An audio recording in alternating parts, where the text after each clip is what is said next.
You're listening to Bigfoot Society, and I'm Jeremiah Byron. Tonight's story isn't from a hiker or a camper. It's from a man who spent the last 12 years quietly exploring the deep forest of Northern Idaho and learning how to see what most people never will. Hand signals in the mist, hidden forms in the trees, in a moment of interference so strange, it still gives me chills. This isn't a second-hand account. It's not folklore. It's a first-hand journey into the world of Bigfoot from someone the forest chose to trust. This is the story of Tim and the Sasquatch of Northern Idaho, so stay with us. All right, Bigfoot Society, I've got Tim on the phone today. Tim is from Northern Idaho, and we've got him on the show to share some really interesting things he's experienced over the last 12 years. Had a lot going on up there in Northern Idaho. So welcome to the show, Tim. How's it going, man? It's going good, thanks. Absolutely. You know, we were talking before, we've got a lot of ground to cover in this one. So I'm going to go ahead, pass things right over to you, and, you know, feel free to take us back. Well, you know, I guess lead the way however you want to go after this large undertaking of talking about 12 years. Sure, I'll give it my best shot here. I started out as a kid. I'd seen Bigfoot 4 times, all the way up to 17, from age 4 to 17. Only once by myself had a female scream at me when I tried returning to camp.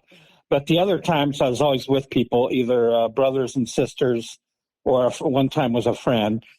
And with this creek we used to fish out, it's on the Idaho-Montana border. We used to find their footprints all the time. And then, like I said, later on, I was 4 years old. The first one crossed in back of me while I was fishing on a rock. And I thought it was my brother screwing around with me. When I looked around the brush, it had already got across the creek, and all I seen was its head and back. And I was probably 500 yards from camp, and I ran back and told my mom and dad, it was a bear. It was a bear. I'm like, that ain't no bear. But long story short, 12 years ago, all these shows were on, and I was telling my girlfriend, I go, yeah, I've seen Bigfoot. And she's like, no way, where at? And she was from the same area I was from. And I told him up in the Rocky Mountains there. And she said, let's go look for him. I said, okay. So I went to where I had seen him as a kid, and the loggers had just annihilated the area. They seem to like, as I learned later on, they like canyons. They like being in the creeks. And as I learned later on, it's to cover their tracks. They hang around, and supposedly for animals also. But we went to the area, and it, like I said, it looked like Hiroshima. It was bad. So I was like, well, they're not going to be hanging around here. So we drove around probably 20 miles from that area, and I found another canyon with a creek. Rocky Mountain's full of them. Creeks are everywhere. And I don't say the Pacific creeks because obviously I don't want people up there. But it is about 90 miles from the closest town in the Rocky Mountains on the Idaho-Montana border. We drove up there and we hit snow. I usually go like at the very last week of April, but you're only going to get so far because of the snow. And we hit snow. And we turned around, and I started going back down. I looked across the canyon there because they had just logged that area 2 years prior to that. And I seen holes in the side of the hill. And I'm like, and they're in a straight line. I'm like, I know what does that. So we parked out the bottom, and these land management companies, this meets its National Forest and Land Management kind of meet together right there. And we went down there and we found the tracks where it had walked down the road. I got a pretty good picture of a track in the snow from it. And it had went up the side of the mountain and turned right. And from then on, I just kept going back to that area. And the first 3 years, I used to just sit and listen. I have one of those bionic ears. They call them a periscope. whatever they call that thing, the bionic ears, and I would sit and listen and listen and listen. Now, my girlfriend at the time said she heard chatter, but I've never heard chatter. They're very, very quiet, and they only communicate with each other. I've tried doing calls and that kind of thing, and I'll get into that on my 8th year when one actually called back, but it wasn't a Bigfoot. But anyway, they're very quiet, and I was having a hard time, trying to figure out how to see them, how to communicate, how anything. So I started going to all these Bigfoot conferences and talking to people all over the country and world, trying to figure out what to do. And I did the apple thing. And the first time I did the apple thing, in the morning when I returned, there was a giant rock on the stump where I had put the apples. Now I'm walking down to this stump where the rock is, and it's in a clearing, but not a good clearing. It just been logged. But there's stuff starting to grow back. And I'm walking down to where I left those apples, and I see this giant rock, and I look up to the wood line right there, and I see its face, and it's watching me, and I'm like, stopped, took a picture, about faced, and went back up to my Jeep and took off. I came back 2 weeks later, seeing the rock again. I thought, well, you know what? I brought a pry bar. It was probably 200-pound rock. Got it off the stump. Put more apples down, but nothing. They weren't going to play that game again.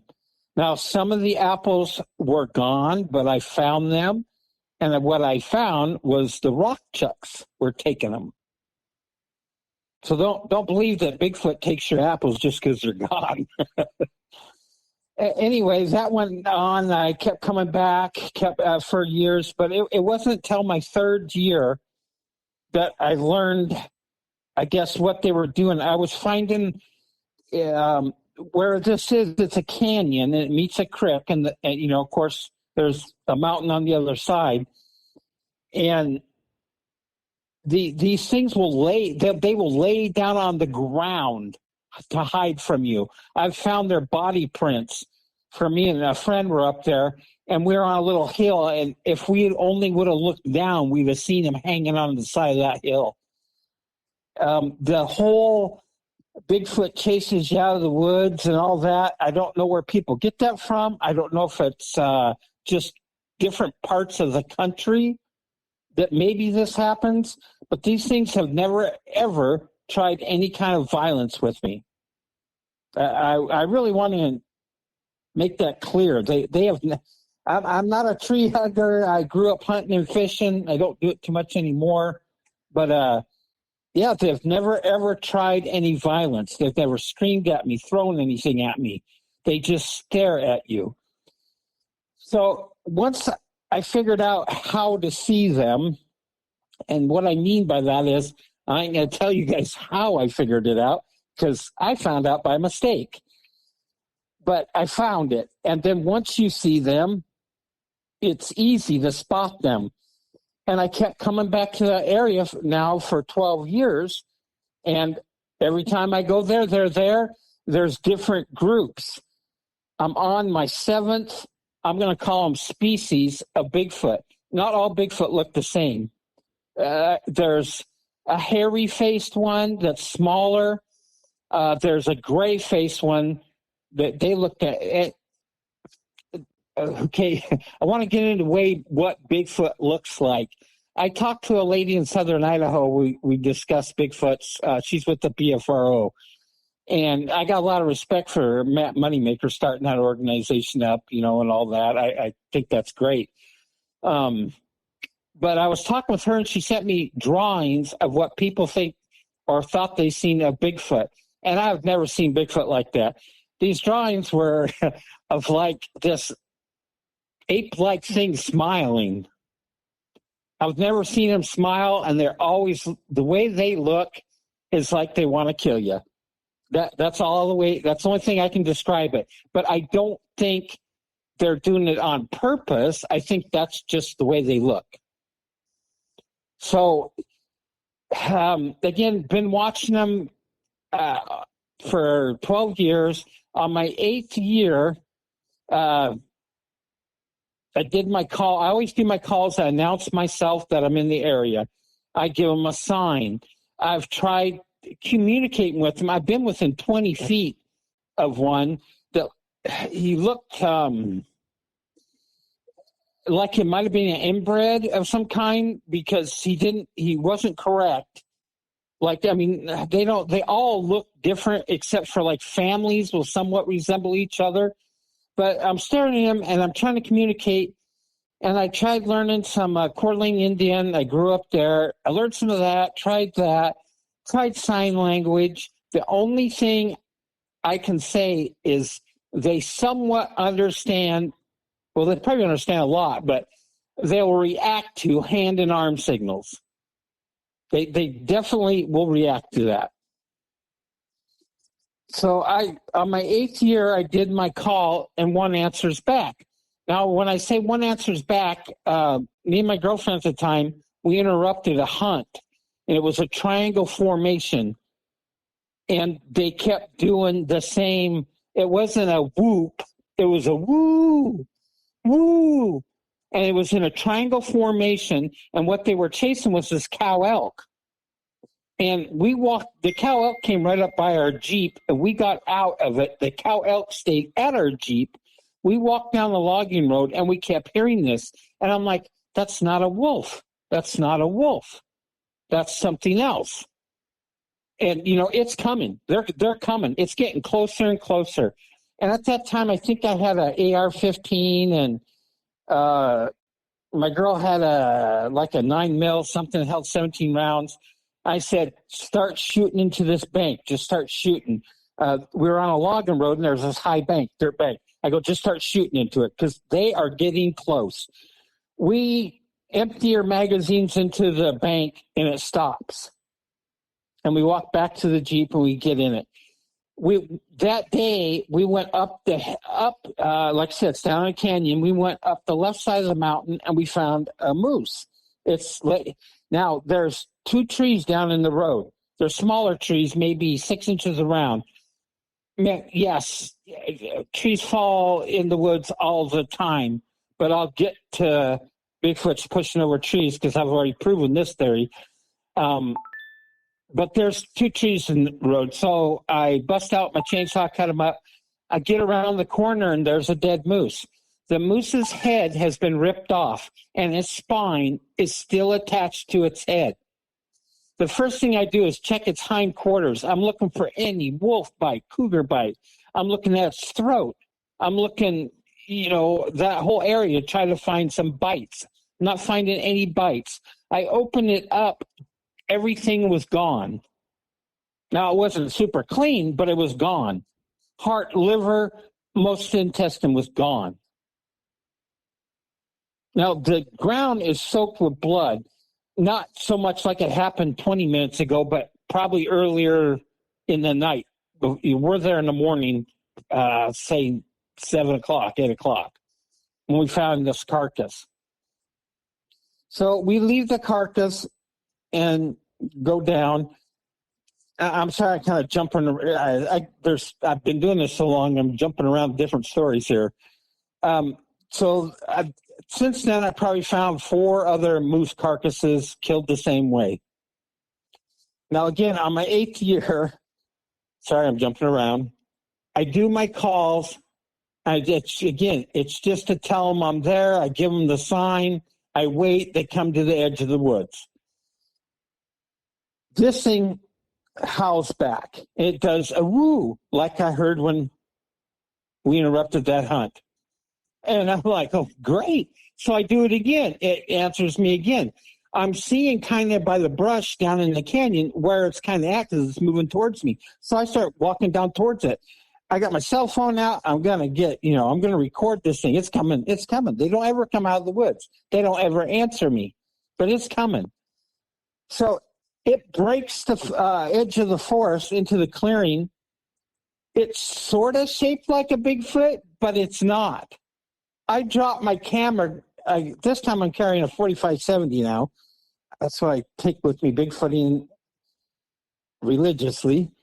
And this thing breaks the woods, but its skin, it doesn't have hair. It has skin like a wart frog, and its eyes were shaped like spades, but upside down on its face. And it sees me, and I mean, I ain't gonna kid you. I was watching Bigfoot's hard enough. You don't ever get used to it. It's scary all the time.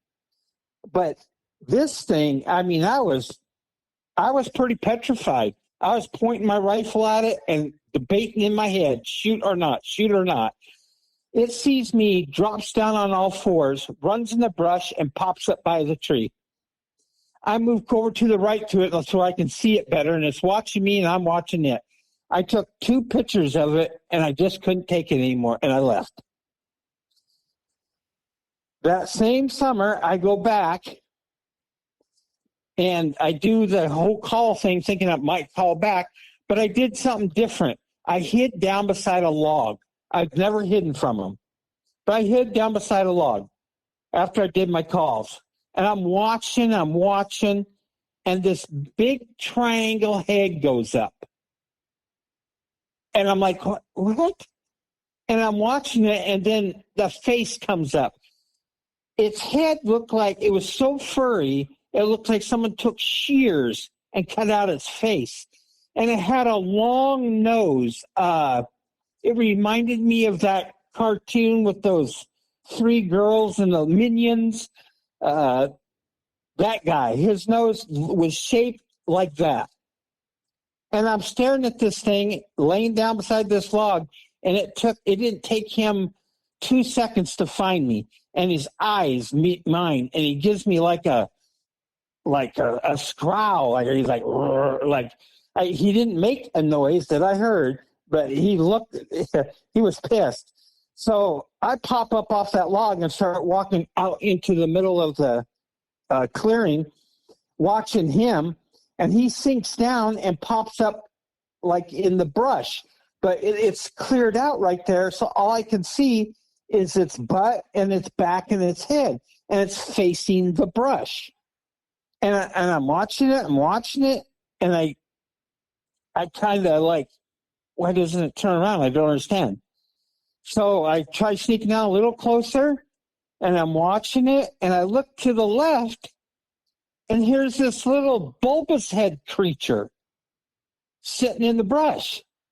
And I'm watching it. I'm like, I don't understand what I'm seeing. And I move 2 steps to the left or 3, and it opens its eyes, and it's staring at me. And for the first time ever, I felt like it was trying to that thing was trying to communicate with me. It had no hair. It's probably 4 foot tall, 5 foot tall maybe, and it had a big bulbous head, regular eyes inset like ours, small little nose, small little mouth, and it's sitting there staring at me. I got 2 pictures, one of it with its eyes closed and one with its open.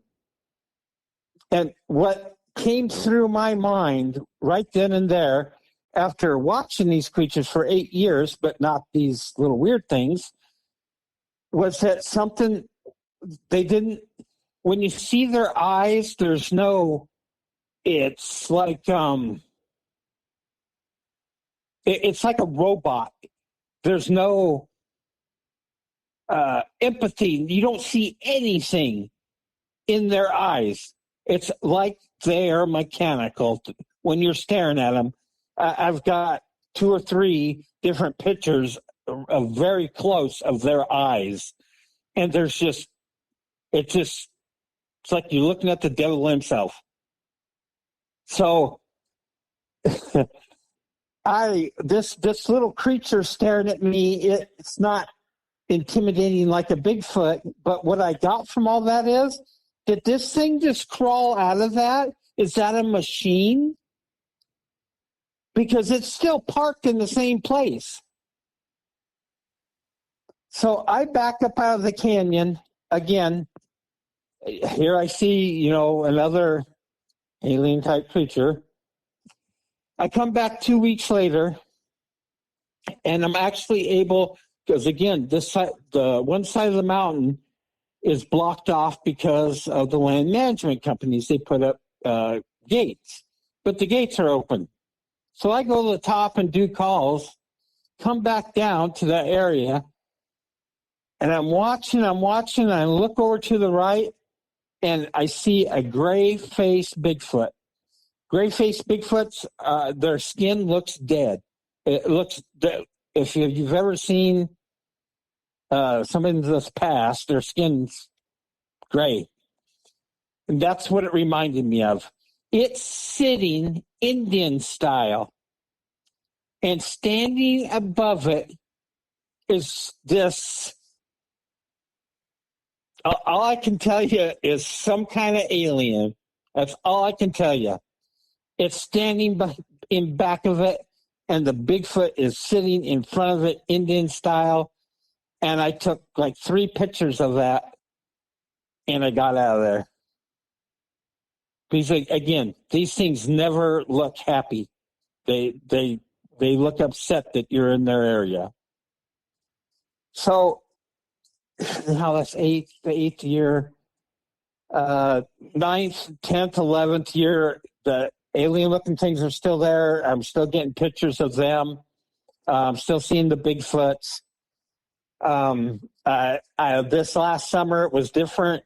The Bigfoots were up by the road instead of down the canyon. What I'd found out is someone had set up trail cams down there. I don't know who or why. I have let the Fish and Game know about these things. I've actually taken one of their officers out. So I don't know if I don't know who's doing what. But the Bigfoots were up towards the roads. And I no longer get out of my Jeep, and I look down, and I'm looking at one, looking at me. I'm like, first thing that pops in my head is, why are they up on the road? Second thing is, are they waiting for me? It's like, you don't know. But I actually took a buddy of mine in July, and I've taken him 5 or 6 times, but we got to watch one.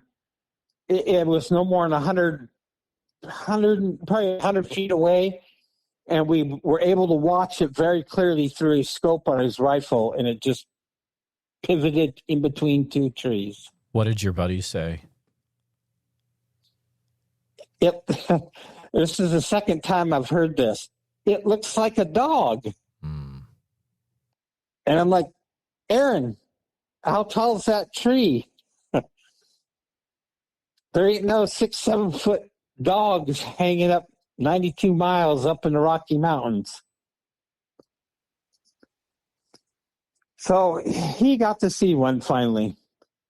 Then I went up again 2 more times. This is where it got interesting. This is the last of the year here. I'm in there in September. I find a really interesting Bigfoot.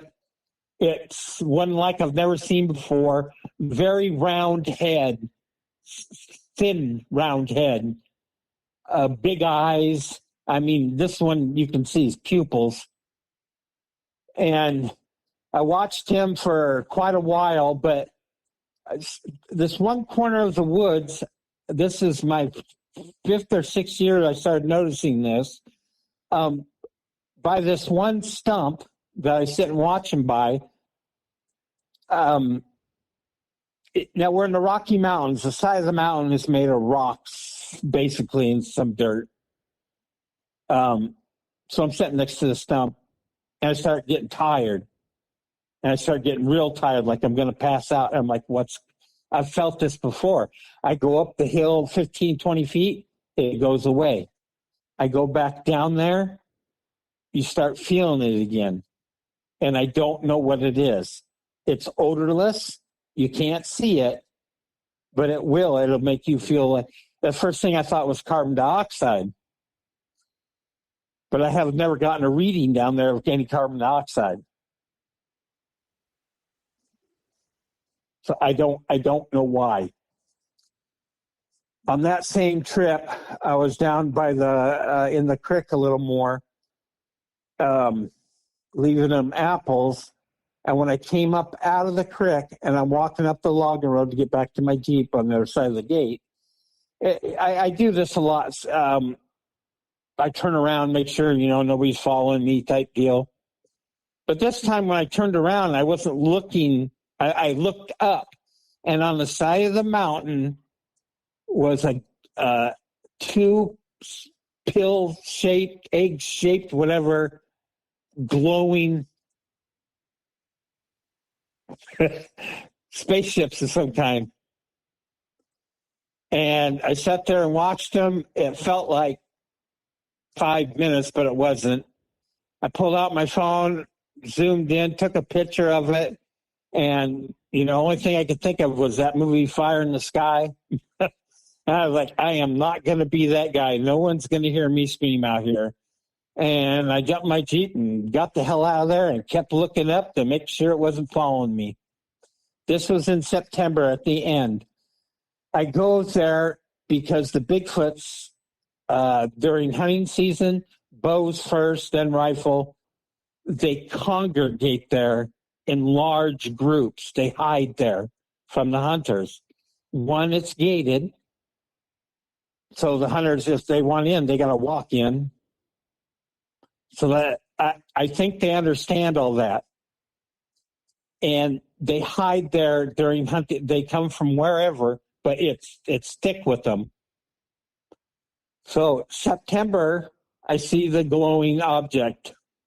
I get out of there. I come back at the end of October. I'm standing in the same place, same time of day. Of course, it's a month difference. And the landscape looks different because the tamarack trees or pine needles all turned yellow. And there seemed to be a good amount of them across the canyon where I had seen this UFO-looking thing. So I take a picture, 4 pictures of that side of that mountain, trying to debunk what I had seen. And I can't. But what I'd never done before was blow up those pictures. In that picture, and I'll send it to you, there are 2, I don't know how, I want to say Bigfoots, but I don't know what they are, that are taller than the tamarack trees. There's one on the left and one on the far right in that picture. And I cannot explain it. It does make no sense to me because there's no way something that large could move through the forest without causing carnage.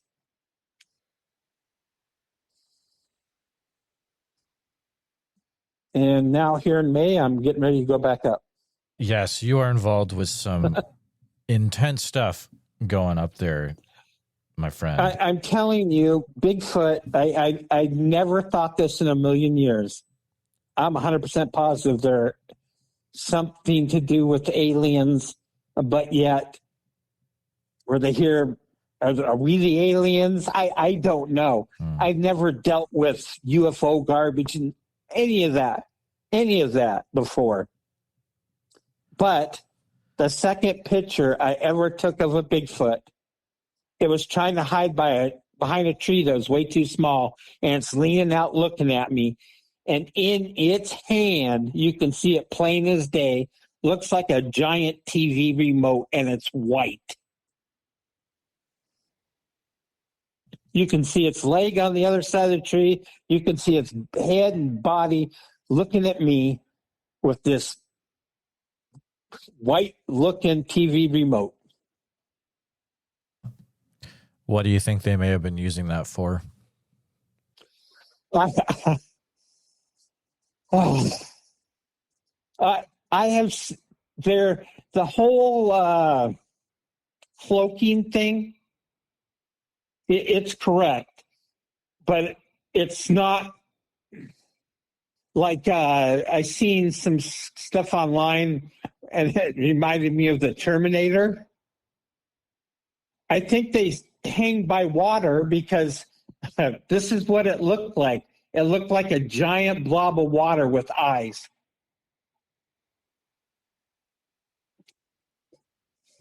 And I believe they move through the waterways.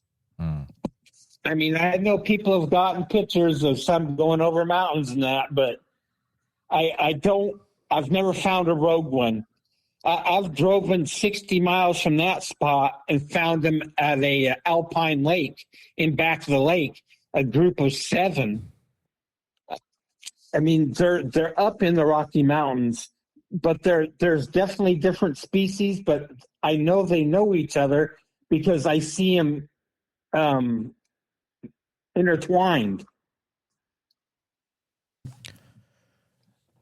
You mentioned that I think you were trying to allude to a show with 3 girls and a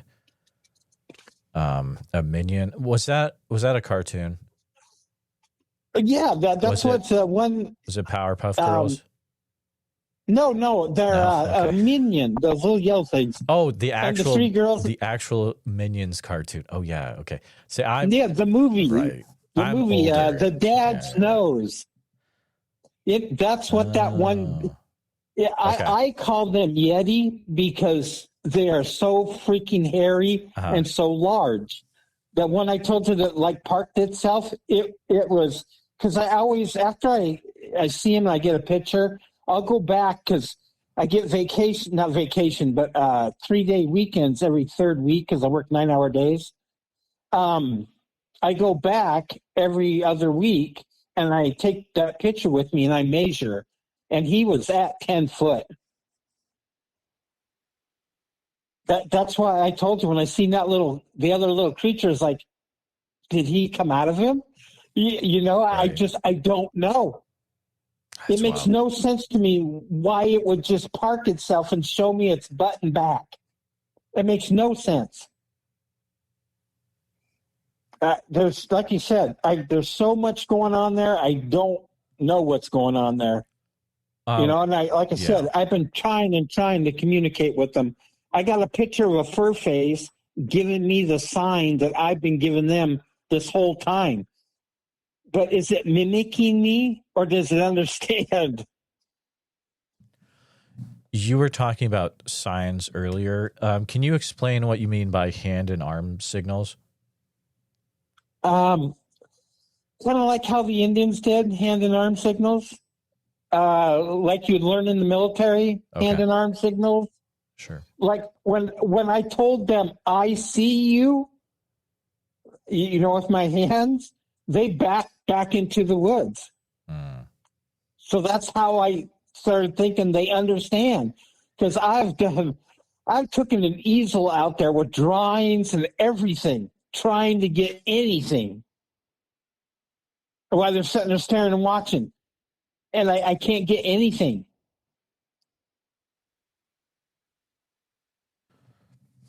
It's so frustrating. It's like I'll never solve my mystery. This next question, you're going to be like, well, why would you ask that? It's pretty obvious, but I think it might lead to an interesting answer. Why would you not share how you figured out by accident to see them? Why would I not share that? Right.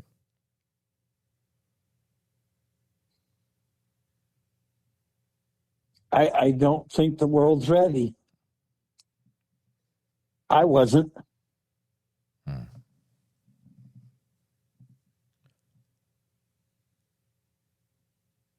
That's actually, I didn't think that was going to be the answer. That's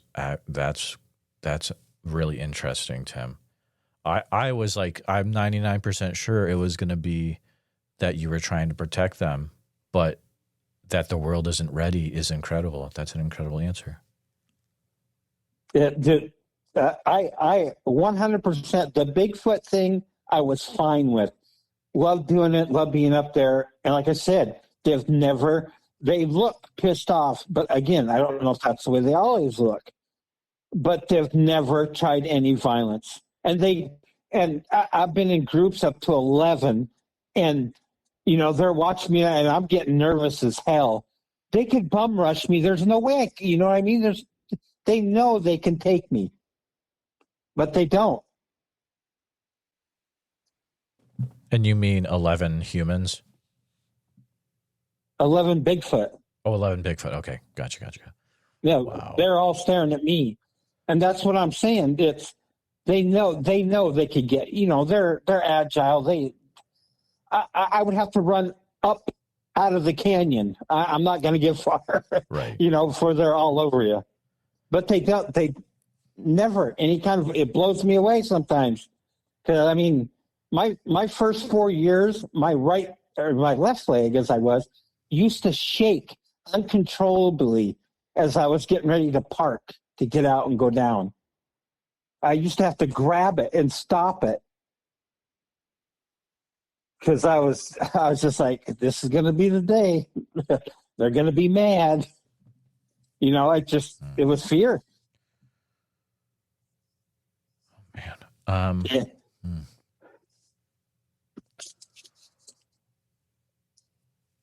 What happened when you took the Fish and Game official out there? That was early in the Bigfooting time, and it was after I seen is the second picture I took of the one holding the remote, and I took this lady up there. Very nice. I mean, they met me in the woods and we went up.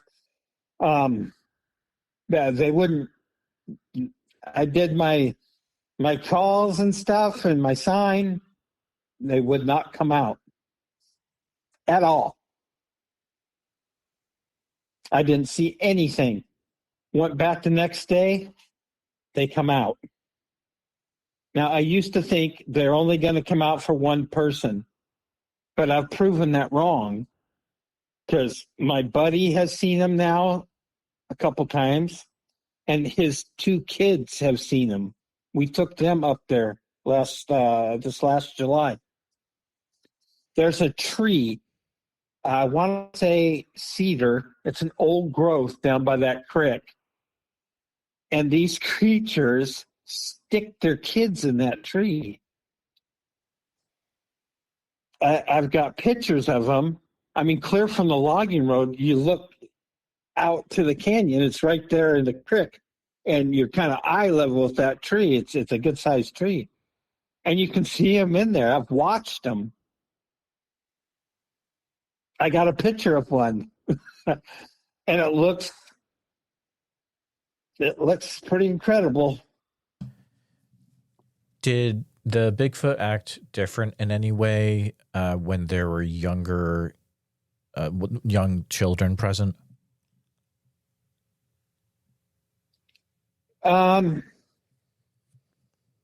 More shy, actually, because I had to do a little cohort.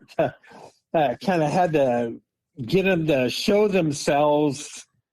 Had to do some extra calls just to get them. We see them when we walk down. I just told them where they were going to be.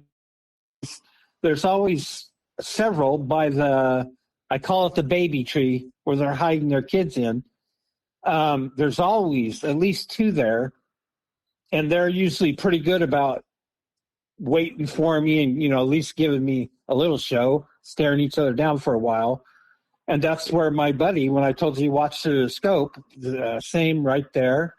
But anyway, when we took the kids there, it took them a little longer to come out. And they weren't as, when it was just me and their dad, it showed itself way more than the 2 we seen with the kids. Why do you think they would have shown themselves to those individuals and not to the Fish and Game official? Again, I'm not positive that the Bigfoot weren't there when I was with her. I don't think I'd learned the trick yet. I'm pretty sure that's when, after that is when I learned when I learned how to see them, how actually, yeah. I gotcha. So when you bring other individuals out there, do you then have to teach them how to see them, or is it just a thing where their sighting happens organically? It happens organically. Okay. I took a guy from my old shop. He's an older gentleman, and he just beat cancer, and he wanted to see him. So we took a trip up there, and I did my calls and give him the binoculars. I go, they usually come out right around this area. He goes, I'm watching one right now.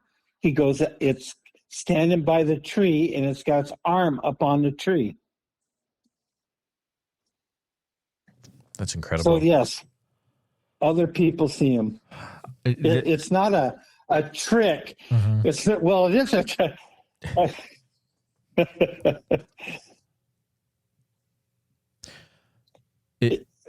It's very interesting, Tim, because just in the last few days, and I mean, this is going to rabbit trail for just a minute.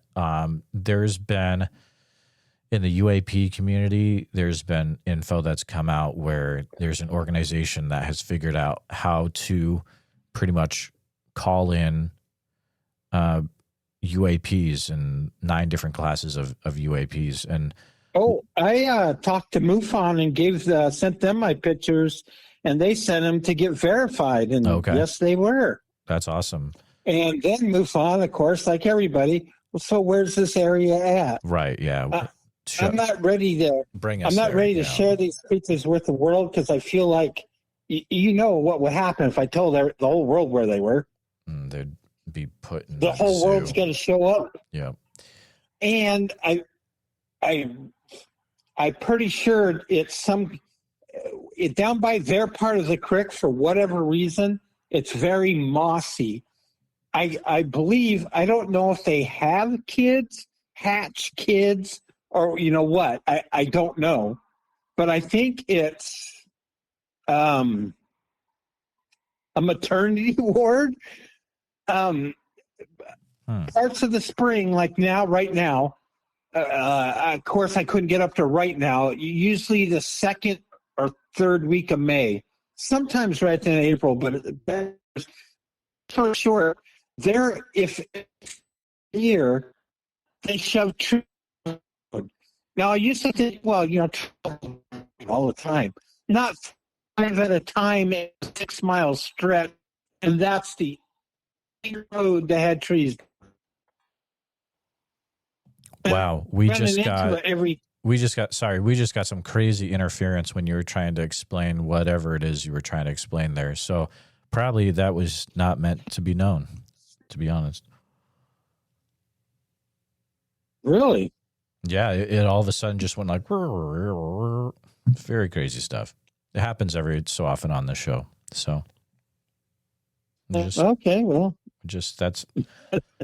I don't think we need to repeat whatever it is, that's for a reason. So, yeah, we'll just continue. Some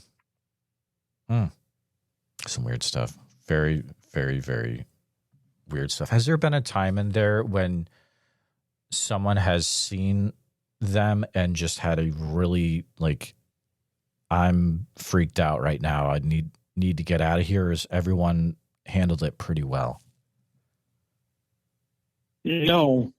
Do you know the low frequency sound thing? Infrasound. Yes. Yeah. People get ill. People that have weak stomachs or IBS will need to go to the bathroom.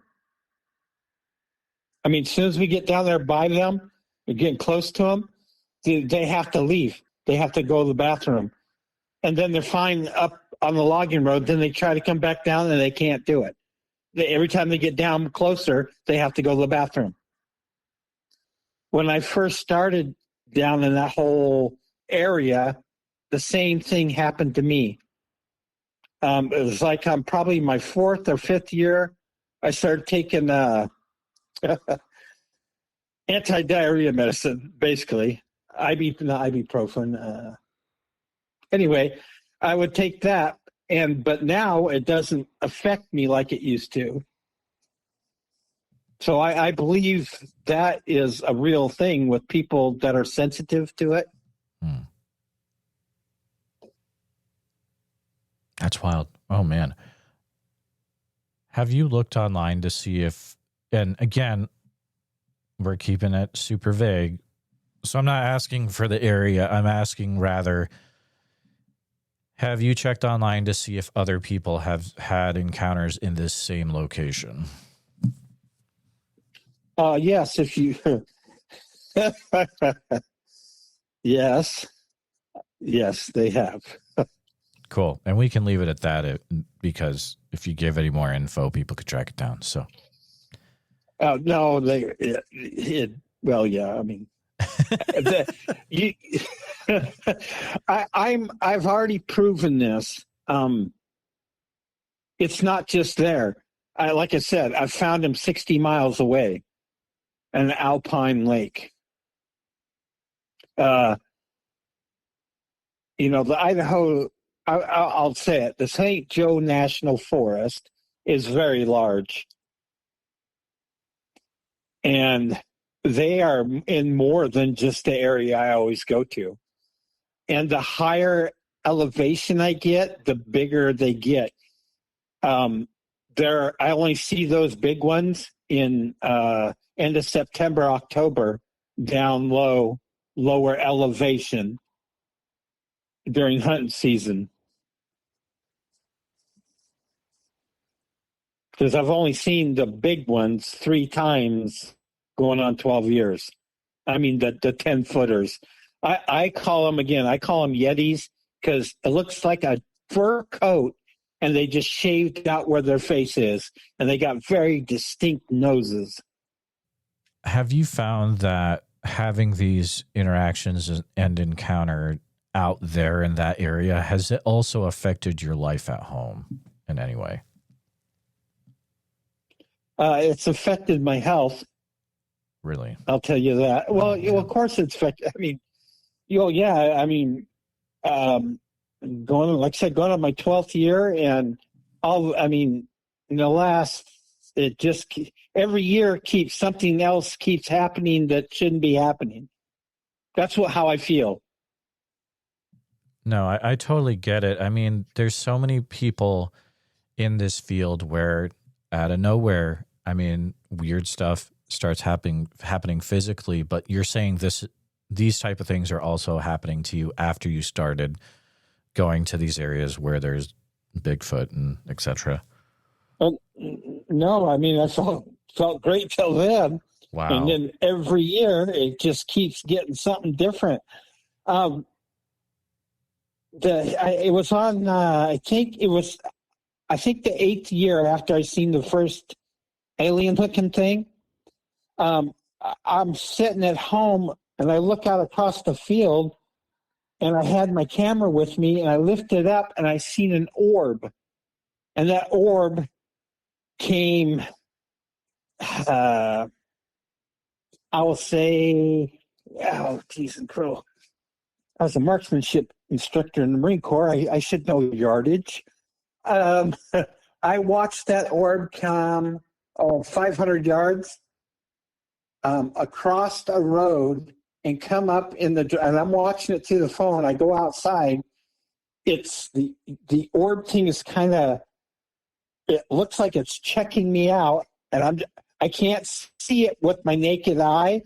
But when I got closer, it was like soup. You could feel energy, not like your hair would stand up like electricity, but you could just feel energy. And I got a great picture of it. It's basketball size, and it's like violet in color.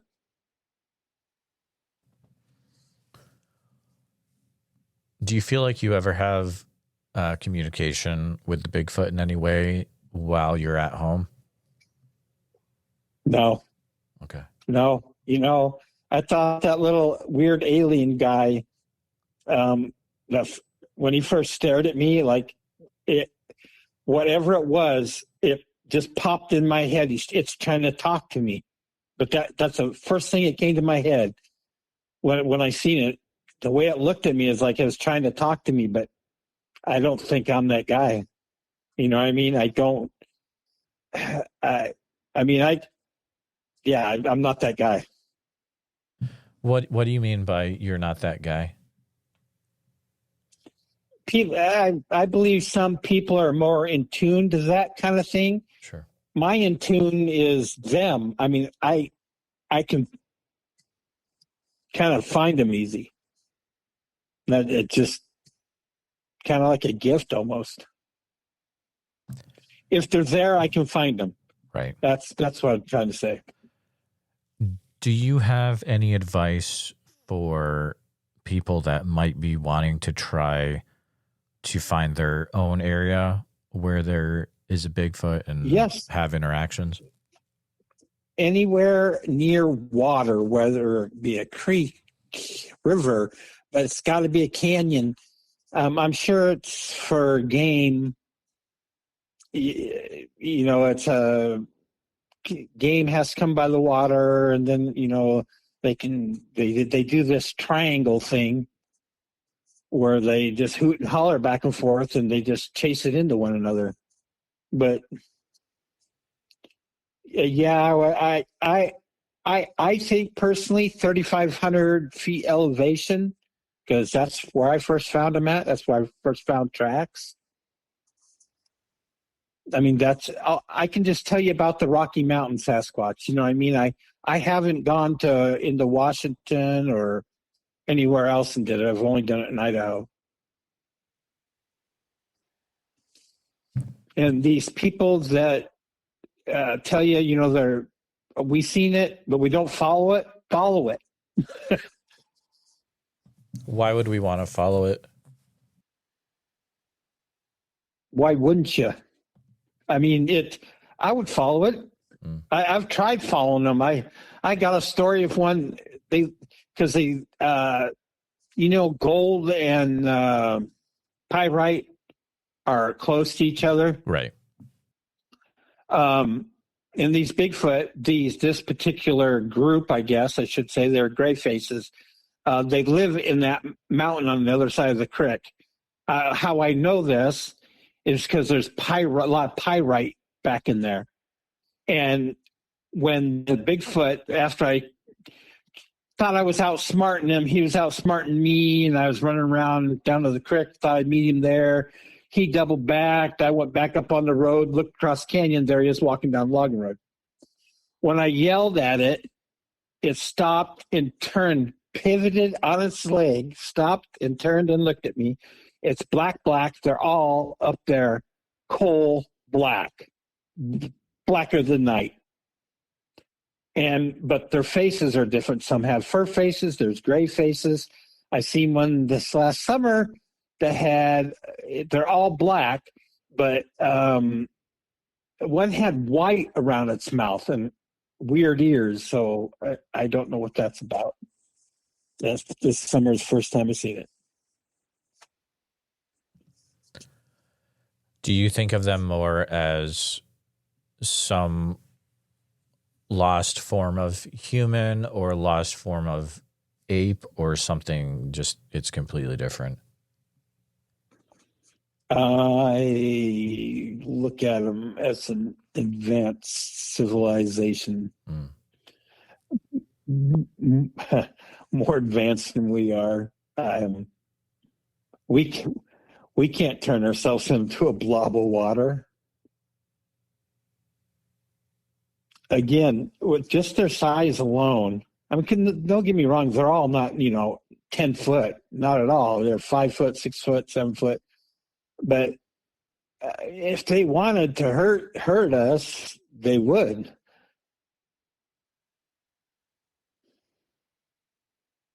I mean, I've given them 11 years of opportunity.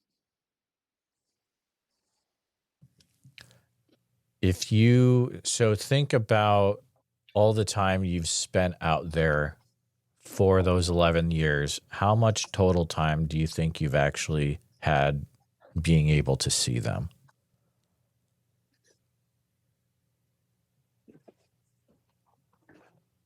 how much time? Oh, how many, like, hours? Oh, yeah. I mean, if it would be measured in minutes or hours or. Well, I usually go 6 times a year for a week, and I'm looking at them every day. So, but you don't. Yeah, I see what you're saying. Um, Hours actually looking at them and them looking at me. I would have to say at least 24. Wow. Is this also an area where you have to be careful of other predators besides the Bigfoot in this area? Yes, we'll get into this area. Yeah. I don't want to refer to it as being spooky because it's not, but one part of it is. And cougar, I don't know why. How often do you go in to see a cougar? Oh, but for whatever reason, I see him once a year. Big. Miracle. Cinnamon bear. You know, unless they got babies, they're not going to bother you. Moose is a big threat. They're very lucky, and if you're in their area, they don't like it. I mean, I've had them try pushing my Jeep before. And if I'm out in the woods and I see them and they see me, I get behind a tree and hope they don't start walking towards me. Yeah, that's a wise thing to do. Some listeners won't get that, but a lot of people in New England, that's where I grew up, they will die every year because a moose will just walk up and over their car and it will crush the people to death that are inside the car. They're just, they're ridiculous. They don't understand how huge they're a toothpick leg, giant bodied animal. Tim, this has been an extremely interesting conversation. I want to make sure that there's, that you were able to share everything that you wanted to share today. If there's anything we haven't been able to talk about yet. Oh, I did, listen to people, especially, they run, they take off, or, they get scared, or they think they heard a growl, or maybe they have. I wish I could hear a growl. I really wish I'd get a scream out of them, but I don't. I've tried and tried and tried. I mean, I'm not going to invoke violence on them to get one, you know what I mean? But keep going back to that area and sit and wait. You can do the apple thing. I know this is just from experience. For whatever reason, they will never, ever take the yellow. I don't know why. I always leave red. Oh, yellow apple? Yeah. Oh, it's like, didn't want anything to do with it. So I stopped at IGA and got red ones, and okay, well, they ended up disappearing. Have you ever brought Bigfoot researchers out to the area, or has it just been like friends from work, etc.? Just friends from work. Now, I've talked to all these people. The problem, Bigfoot researchers, is none of them have ever seen a Bigfoot. And if they have, it was once, or they ran from one.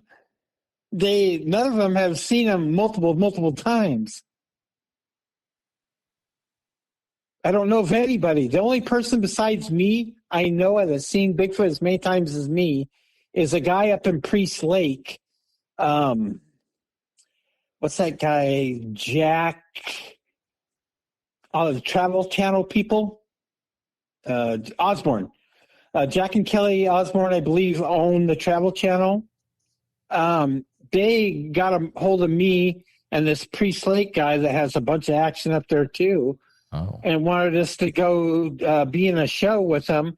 But they wanted me to sign a privacy form that basically gave them all the rights to my pictures in the area. And I was like, yeah, no. I ain't signing this. Oh yeah, that. Oh, okay. You always want to read those, right? Was that I talked to another guy that was involved with that show. His name was like Kevin Llewellyn. He's a cool guy, but he's from Washington, I think, too. Oh, yeah. There's another guy that has the same kind of accent I am in Priest Lake, and I never got to talk to him. They told me who he was and his name, and I know about Priest Lake because I grew up in Northern Idaho, and I knew it was a Bigfoot hotspot. But I always wish I would have got to. If I'd have signed it, I would have met him and got to go do everything. But I wasn't going to sign it. Like anybody that does, you won't know. They may never know. I was just going to say, but I keep seeing year after year. You know what I mean? Hopefully I'm coming to the conclusion. What would be the conclusion for all this for you? What would it take to, I mean, you've had so much time actually being able to see them. What would be the next step? Communication. Do the granite boulders quarter-mile down the road, does that have anything to do with you guys being here? Just anything I could get out of them. Gotcha. Yeah. But again, when you're looking into Bigfoot's eyes, when you're looking at them, it's too perfect. It's like a machine.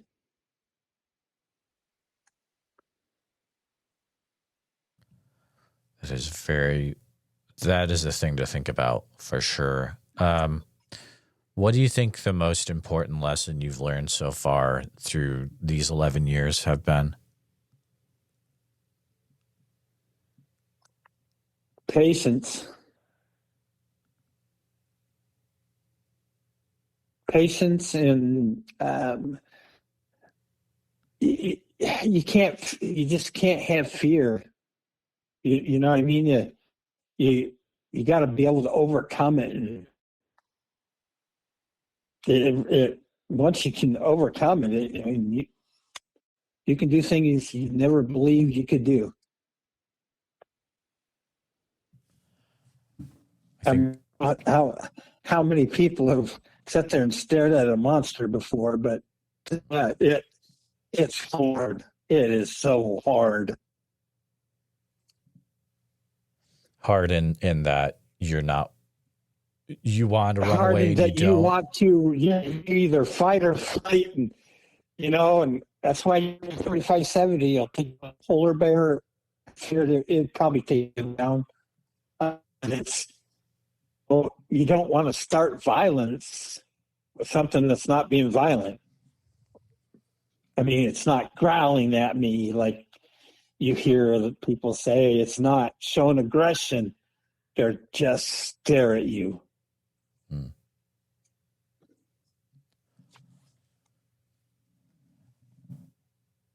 Tim, there's just a lot to learn from this one. I just want to say thank you for spending some time to share what you've learned so far. I'm sure that you will keep going out there and keep experiencing things. Definitely, keep us in mind when you continue to experience things out there in Northern Idaho. But I just want to say thank you for coming on the show. No problem. And I'm actually trying to keep tabs on all of it, so when I'm done with this, I can put a book together with pictures in it. You know what I mean? It won't be drawings; they'll be pictures. That would be great. We'll keep an eye out for that. Let us know when you're able to publish that. But yeah, thank you so much for coming on, and I appreciate you sharing what you've experienced so far. Well, thanks for having me, and you have a good weekend. Just wanted to take a minute to say thank you truly for listening to this episode of the Bigfoot Society podcast. Tim's story is one of those rare encounters that leaves you thinking not just about what's out there in the woods, but about how close it might already be. And huge thanks to Tim for bravely sharing over decades worth of experiences and for reminding us that sometimes the hidden world wants to be seen, if only by the right people. If you enjoyed this conversation, please subscribe to us on YouTube, hit the bell icon so you don't miss any new episodes, and share this one with a friend who's into Bigfoot, mysteries, or just a good old story from the woods. And if you're listening on Apple Podcasts or Spotify, make sure you're following the show, and if you'd be willing to leave a review, it really helps more people find us. Now, if you or someone you know has had a Bigfoot encounter, especially in Northern Idaho or the Pacific Northwest, I'd love to hear from you. So please shoot me an email at bigfootsociety@gmail.com and let's talk. And don't forget, Sasquatch Summerfest is coming up July 11th through the 12th at Green Waters Park in Oak Ridge, Oregon. And Bigfoot Society listeners can grab a 2-day pass for the price of a 1-day pass with code BFS at checkout. Tickets are available now at www.sasquatchsummerfest.com. Thanks again for being part of the Bigfoot Society. Until next time, keep your eyes open, trust your gut, and never stop asking what else might be out there. And see you in the woods.